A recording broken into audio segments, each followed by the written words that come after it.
all these other things. First, there's several things. I don't think the first order, second order desire model captures Hegel, nor is it a good account of freedom. Hegel doesn't speak of first or second order desires, and I think for a good reason. For there to be first and second order desires assumes that you can fix these desires and their objects independently and then manipulate them or consider them apart from each other. I want a cigarette. I wish I didn't want a cigarette so badly. In fact, our desires are forever fluid as our intentions are being on the road to being actualized, and as these actions are becoming the fully realized versions of these intentions.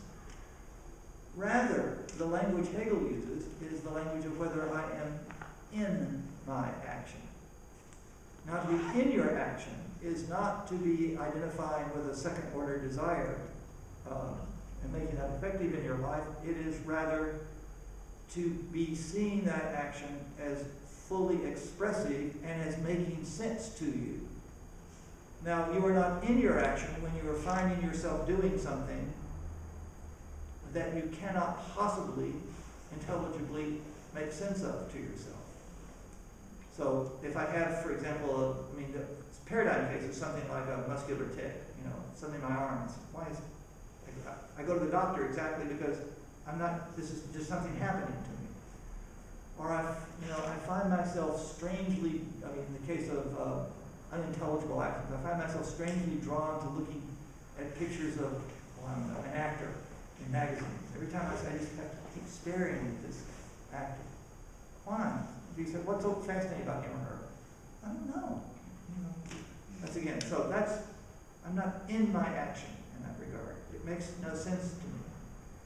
An example would be something like, say, a kiss, a passionate kiss.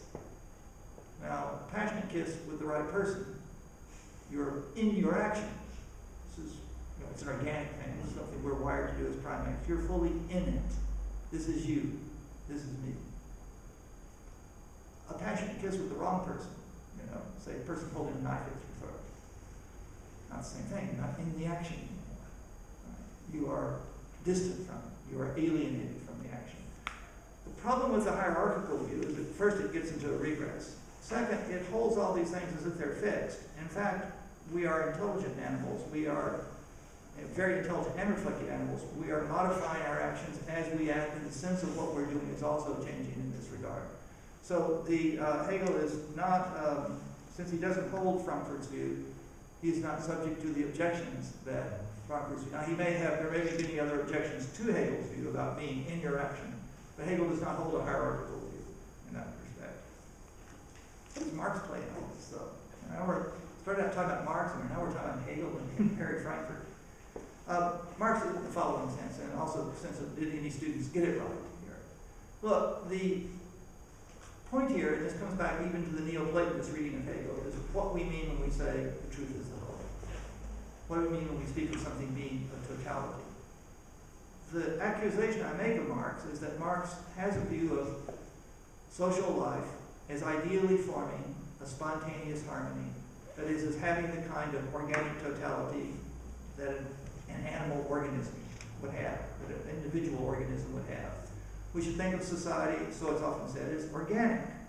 It all is, it all hangs together in the way the organs of an animal hang together. So a dog, or you or me, we work as organisms if our hearts and our lungs and our livers and all these other things are, all cooperating with each other, such that even something as simple as my reaching out and taking the glass here, right, has to do with all these different organs cooperating. My brain, I'm taking oxygen in, the bloodstream is carrying it around, and so on. And this is all happening spontaneously.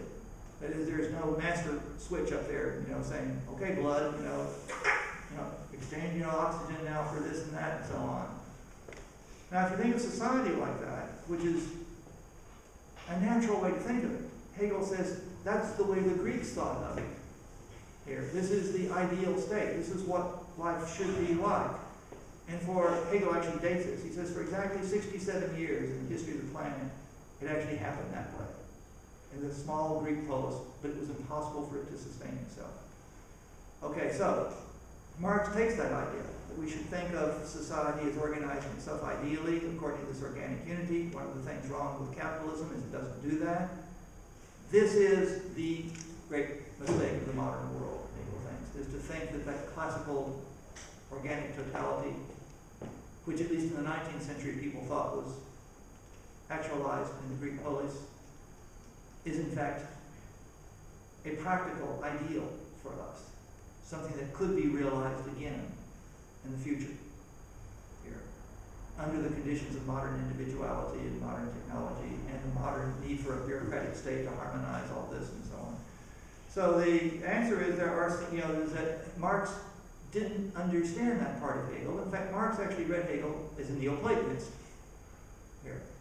And that's why Marx thought Hegel was an idealist when we turned back on his head and made him into a materialist, but he kept an idealist on his head, perhaps is still an idealist. A Neoplatonist standing on his head is still a Neoplatonist here in that regard. And this is what Marx thought. The central argument against Marx is the argument against organic totality as the model which we should be using.